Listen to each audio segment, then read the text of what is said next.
राम जी की सेना चली, राम जी की सेना चली, रावण को जीतने चली, राम जी की सेना चली। वानर भालू जोश में नाचे, आगे है बजरंग बली, राम जी की सेना चली, राम जी की सेना चली।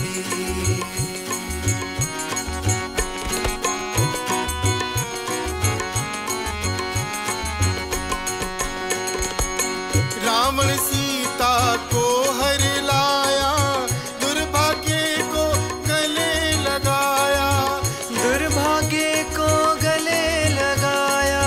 मौत अब है आगे खड़ी, मौत अब है आगे खड़ी, मेरे राम जी की सेना चली, राम जी की सेना चली, रावण को जीतने चली, राम जी की सेना चली, राम जी की सेना चली।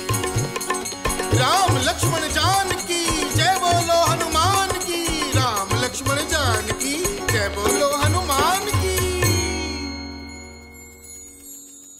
माँ भारती को प्रणाम, हिसाली वाली मैया के चरणों में प्रणाम और पावन चिंतन धारा आश्रम की ओर से सभी को जय श्री राम।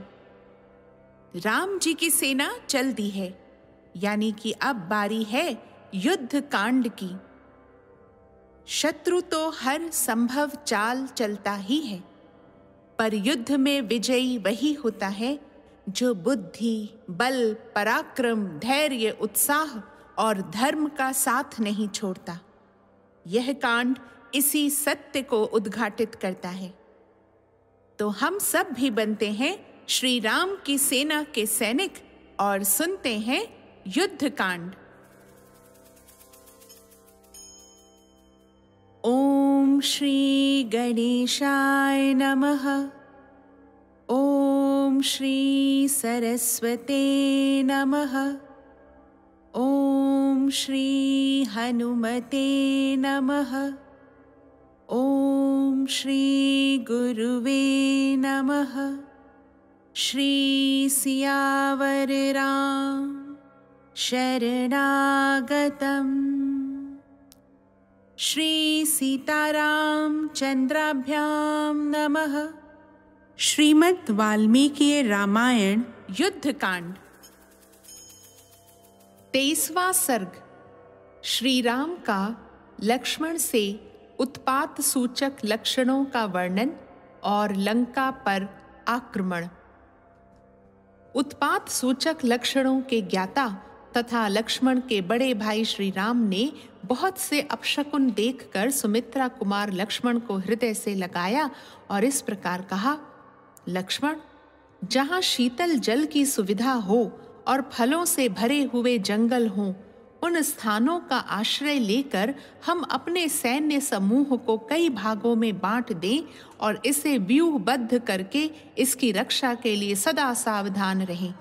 मैं देखता हूँ समस्त लोकों का संहार करने वाला भीषण भय उपस्थित हुआ है, जो रीछों, वानरों और राक्षसों के प्रमुख वीरों के विनाश का सूचक है। धूल से भरी हुई प्रचंड वायु चल रही है, धरती कांपती है, पर्वतों के शिखर हिल रहे हैं और पेड़ गिर रहे हैं।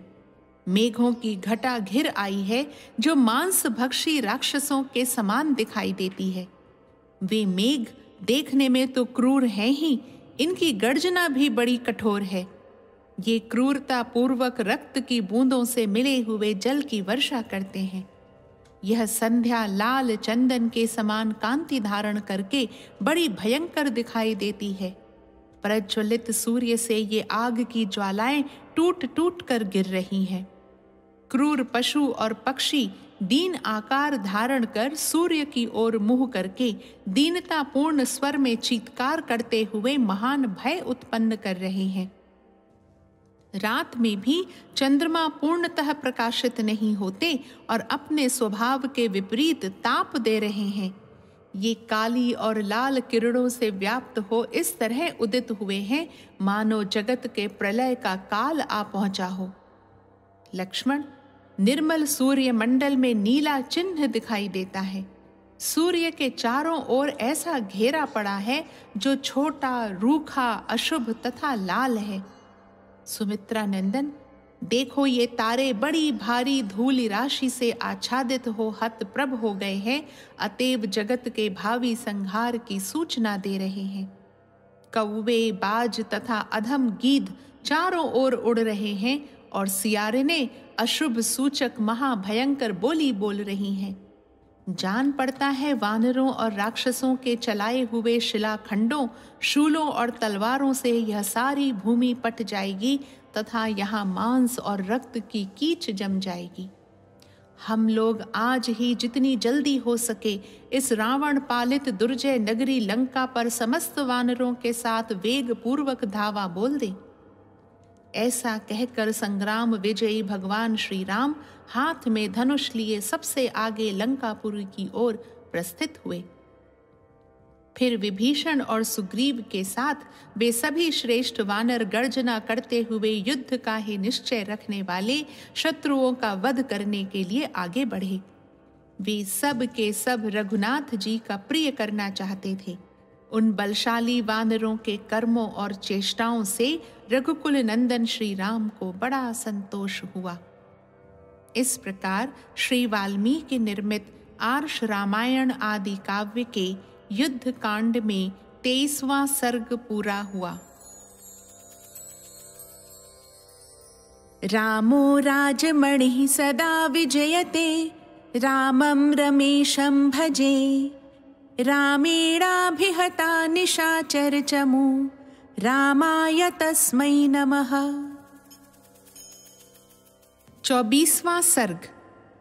श्री राम का लक्ष्मण से लंका की शोभा का वर्णन करके सेना को व्यूहबद्ध खड़ी होने के लिए आदेश देना, श्री राम की आज्ञा से बंधन मुक्त हुए शुक का रावण के पास जाकर उनकी सैन्य शक्ति की प्रबलता बताना तथा रावण का अपने बल की डींग हाँकना। सुग्रीव ने उस वीर वानर सेना की यथोचित व्यवस्था की थी। उनके कारण वह वैसी ही शोभा पाती थी जैसे चंद्रमा और शुभ नक्षत्रों से युक्त शरत काल की पूर्णिमा सुशोभित हो रही हो। वह विशाल सैन्य समूह समुद्र के समान जान पड़ता था।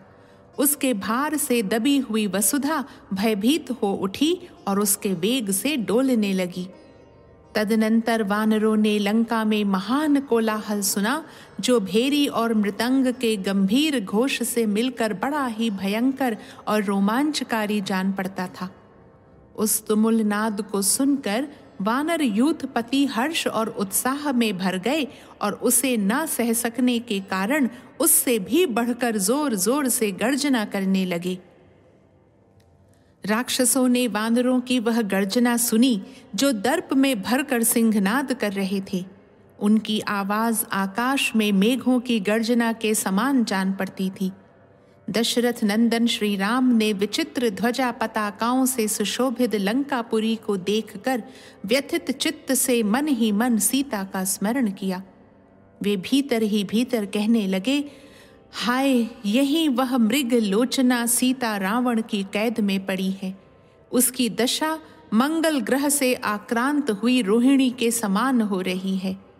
मन ही मन ऐसा कहकर वीर श्री राम गरम गरम लंबी सांस खींचकर लक्ष्मण की ओर देखते हुए अपने लिए समयानुकूल हितकर वचन बोले, लक्ष्मण, इस लंका की ओर तो देखो। यह अपनी ऊंचाई से आकाश में रेखा खींचती हुई सी जान पड़ती है।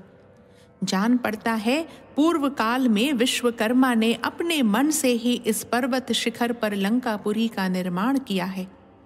पूर्व काल में यह पुरी अनेक सतमंजिले मकानों से भरी पूरी बनाई गई थी। इसके श्वेत एवं सघन विमानाकार भवनों से भगवान विष्णु के चरण स्थापन का स्थानभूत आकाश आच्छादित सा हो गया। फूलों से भरे हुए चैत्र रथ वन के सदृश सुंदर काननों से लंकापुरी सुशोभित हो रही है। उन काननों में नाना प्रकार के पक्षी कलरव कर रहे हैं तथा फलों और फूलों की प्राप्ति कराने के कारण वे बड़े सुंदर जान पड़ते हैं।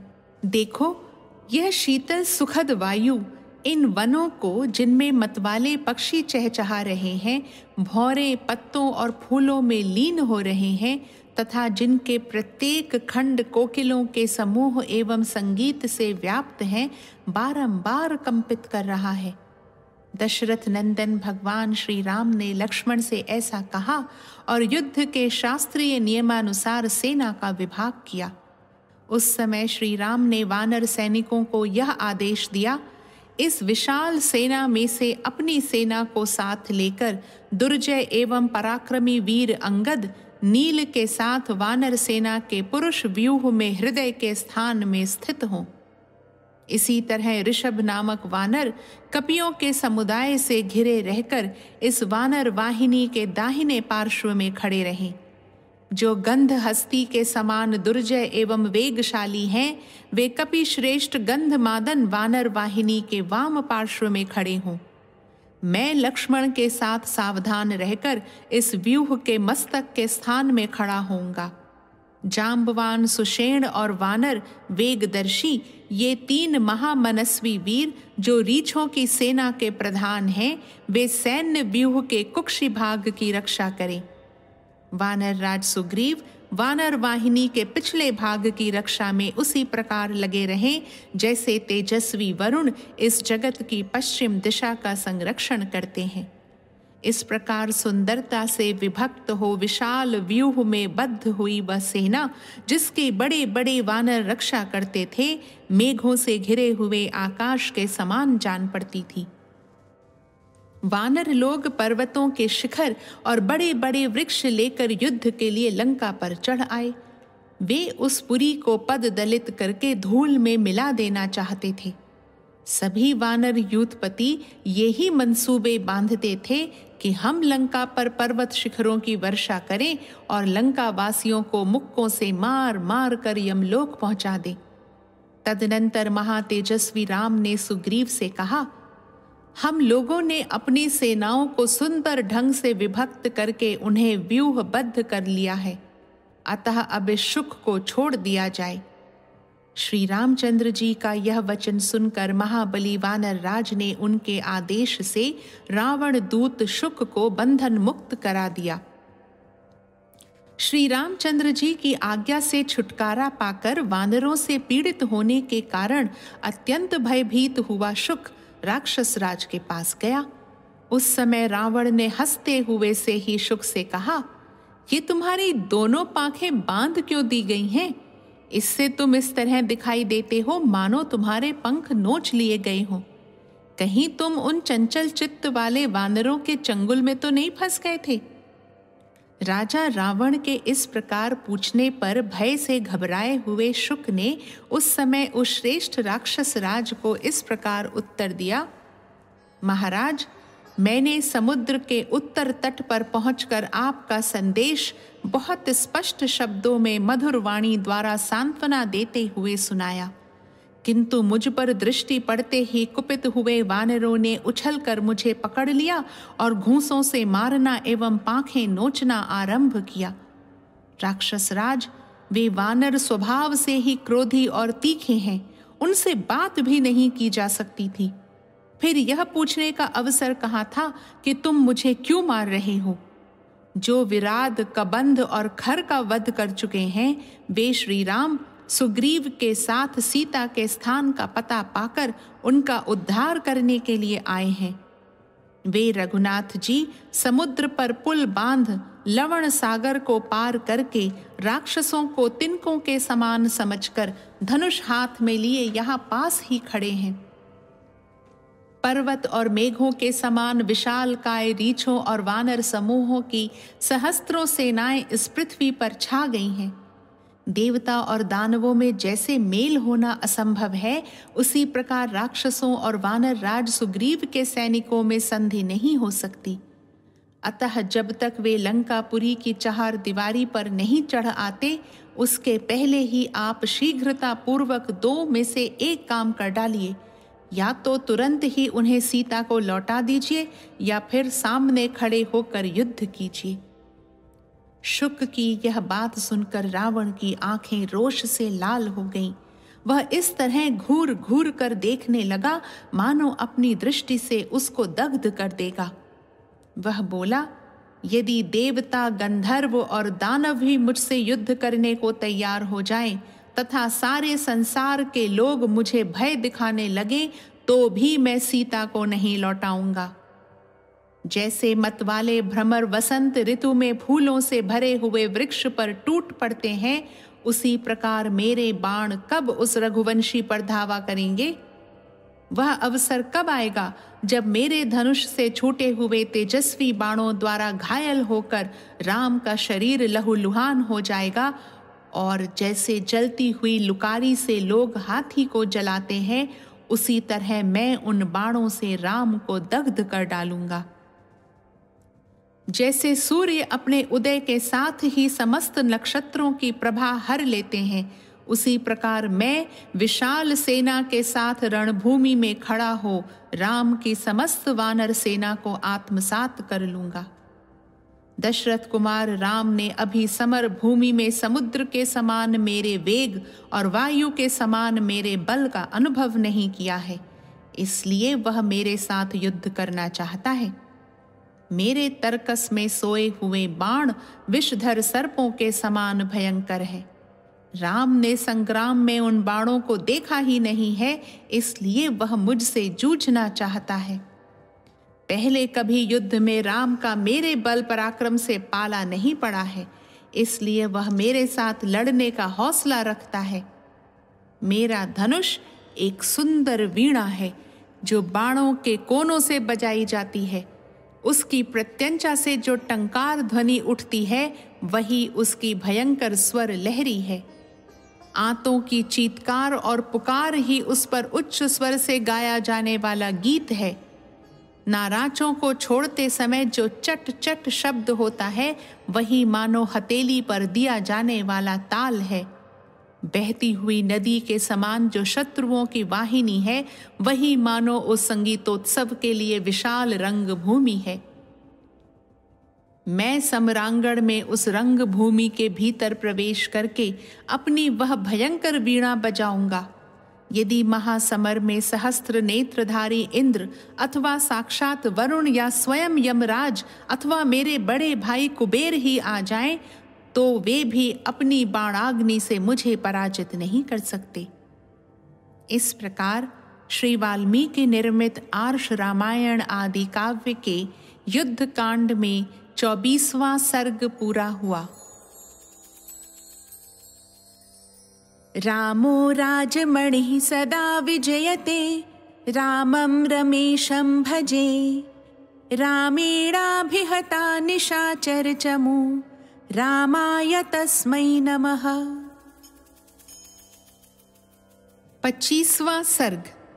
रावण का शुक और सारण को गुप्त रूप से वानर सेना में भेजना, विभीषण द्वारा उनका पकड़ा जाना, श्री राम की कृपा से छुटकारा पाना तथा श्री राम का संदेश लेकर लंका में लौटकर उनका रावण को समझाना। दशरथ नंदन भगवान श्री राम जब सेना सहित समुद्र पार कर चुके, तब श्रीमान रावण ने अपने दोनों मंत्री शुक और सारण से फिर कहा, यद्यपि समुद्र को पार करना अत्यंत कठिन था, तो भी सारी वानर सेना उसे लांघकर इस पार चली आई। राम के द्वारा सागर पर सेतु का बांधा जाना अभूतपूर्व कार्य है। लोगों के मुंह से सुनने पर भी मुझे किसी तरह यह विश्वास नहीं होता कि समुद्र पर पुल बांधा गया होगा। वानर सेना कितनी है, इसका ज्ञान मुझे अवश्य प्राप्त करना चाहिए।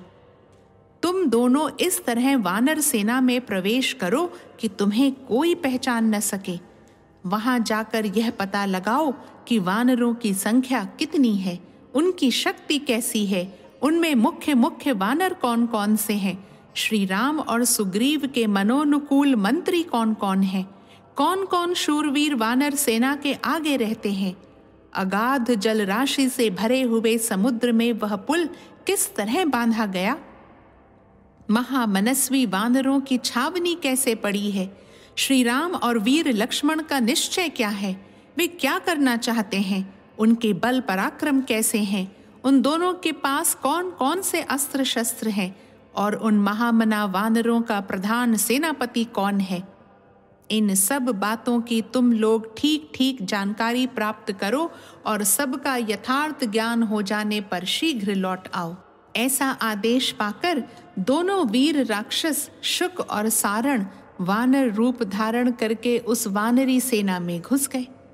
वानरों की वह सेना कितनी है यह गिनना तो दूर रहा, मन से उसका अंदाजा लगाना भी असंभव था।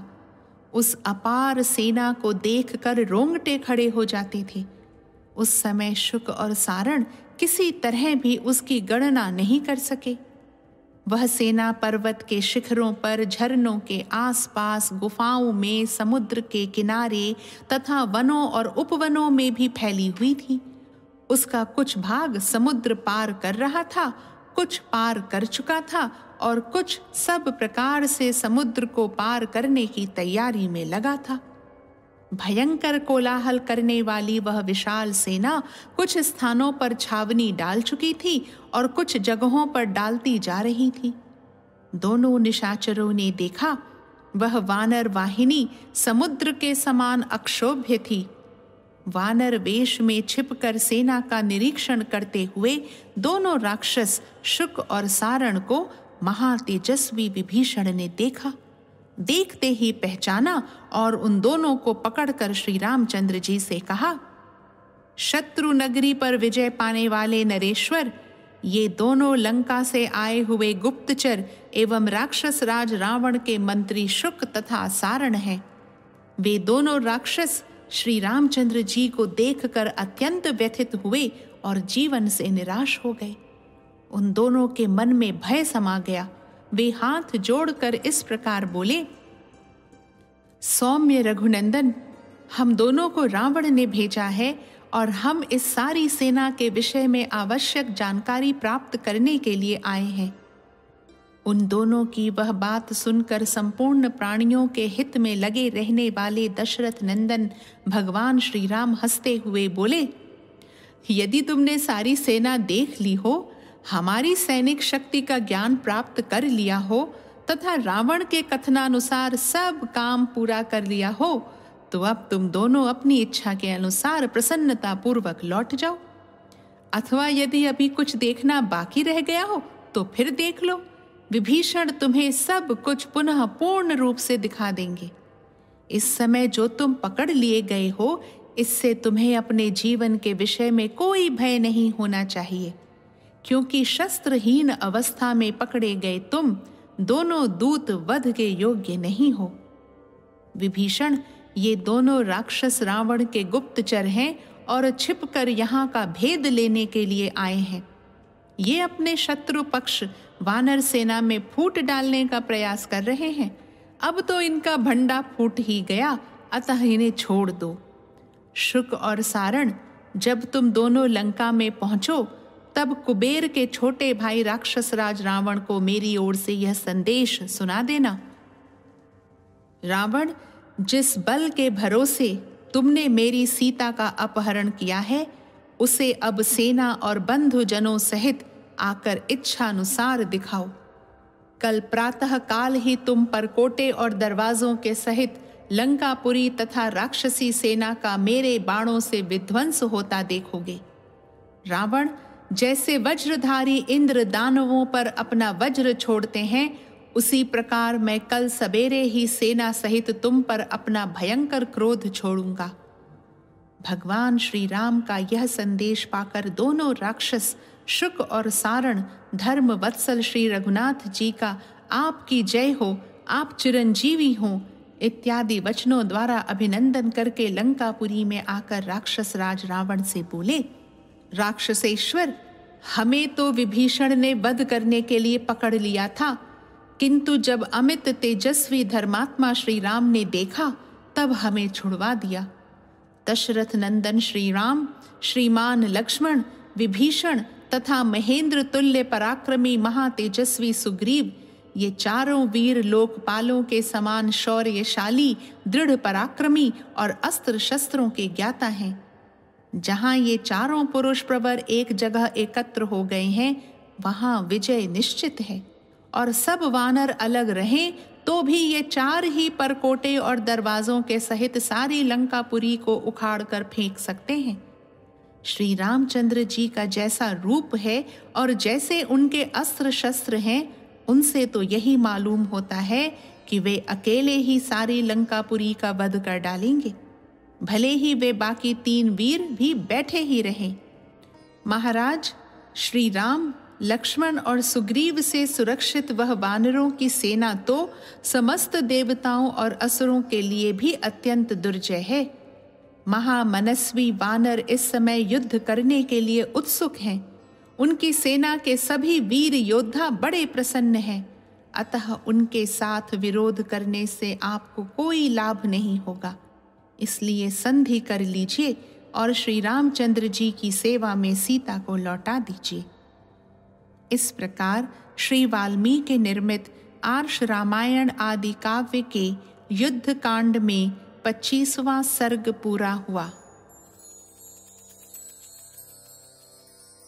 रामो राजमणिः सदा विजयते, रामं रमेशं भजे।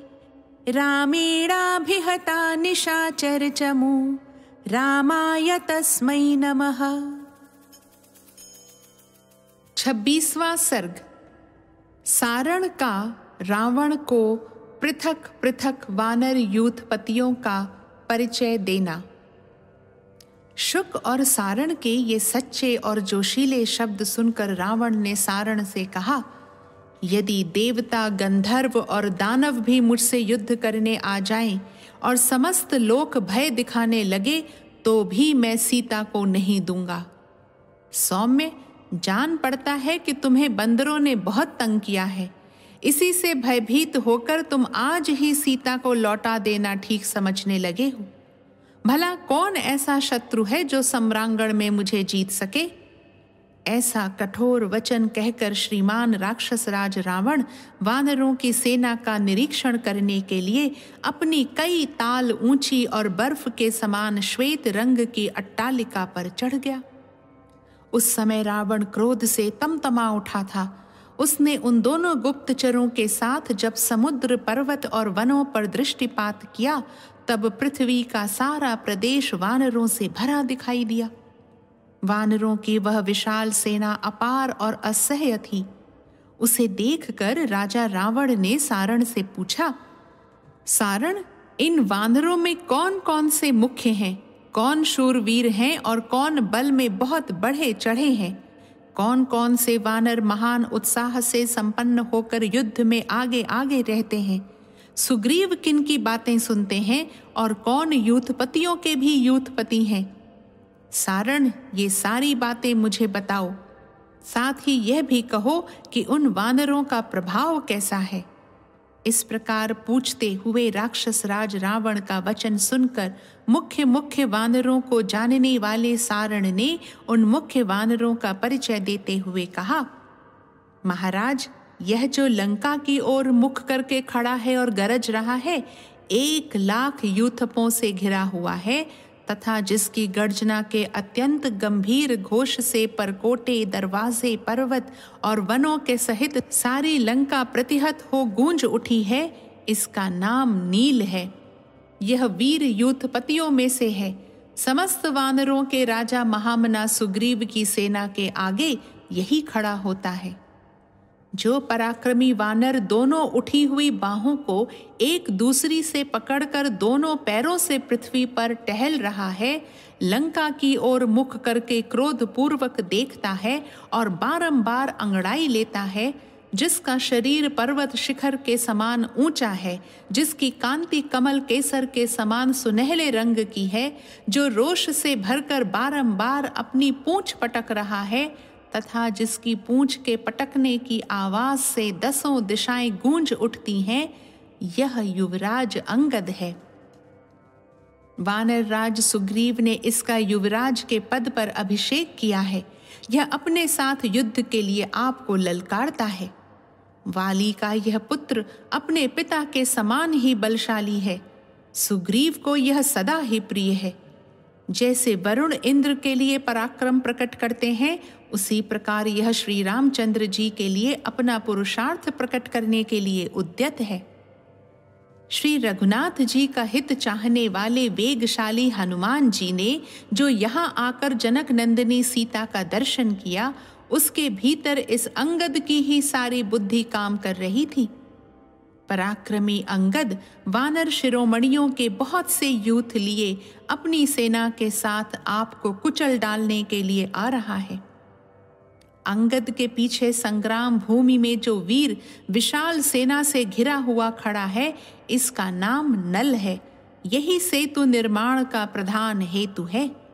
जो अपने अंगों को सुस्थिर करके सिंहनाद करते और गर्जते हैं, तथा जो कपि श्रेष्ठ वीर अपने आसनों से उठकर क्रोधपूर्वक अंगड़ाई लेते हैं, इनके वेग को सह लेना अत्यंत कठिन है।